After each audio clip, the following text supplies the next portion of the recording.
కాకినాడ నగరంలోని పద్మనాభ నగర్లో శ్రీదేవి ఆలయంలో దేవీ నవరాత్రుల సందర్భంగా తొలి రోజు అమ్మవారిని వివిధ రకాల పూలతో అలంకరించారు. కాకినాడ సిటీ ఎమ్మెల్యే వనమాడి కొండబాబు అమ్మవారిని దర్శించేందుకు రాగా స్థానిక నాయకులు పాలిక నానితో పాటు ఆలయ కమిటీ సభ్యులు ఘన స్వాగతం పలికారు. అమ్మవారిని Kakinada city MLA Vanamadi Kondababu, TDP నగర అధ్యక్షులు మల్లెపూడి వీరులు దర్శించి ప్రత్యేక పూజలు నిర్వహించారు. ఈ కార్యక్రమంలో ఆలయ కమిటీ సభ్యులు రత్నాజీ, పిడుగు రాజేష్, ఏలూరు లోకేష్, జగదాంబ, శ్రీనివాస్ చౌదరి, గణేష్, శేఖర్ తదితరులు పాల్గొన్నారు.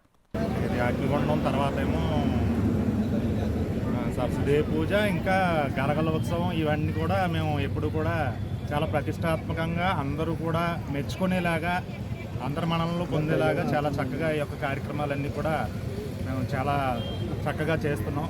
అందరూ కూడా దీనికి మాకు అందరూ కూడా చాలామంది ప్రతి ఒక్క భక్తులు మా పద్మనాభ నగర్ అవ్వచ్చు, పక్కన గణేష్ నగర్ అవ్వచ్చు, ఇలాగా బాపూజీ నగర్ అవ్వచ్చు, వీళ్ళందరూ కూడా సమిష్టిగా అందరం కలిసి ఈ కార్యక్రమం ఇంత చక్కగా చేయడానికి సహకరిస్తున్నటువంటి ప్రతి ఒక్కరికి కూడా మా యొక్క కమిటీ తరఫున ధన్యవాదాలు తెలియజేసుకుంటూ, అలాగే కొండబాబు గారు కూడా వచ్చినందుకు వారికి కూడా మా యొక్క అందరి నమస్కారాలు తెలియజేస్తూ, ఇంకా మేమందరం అనుకునేది ఏంటంటే ఈ యొక్క గుడి కూడా ఇంకా డెవలప్ చేయాలి, ఇంకా మంచిగా ఇంకా పెద్ద పెద్ద కార్యక్రమాలు చేయాలి అన్న దృష్టిలో ముందుకు వెళ్తున్నాం.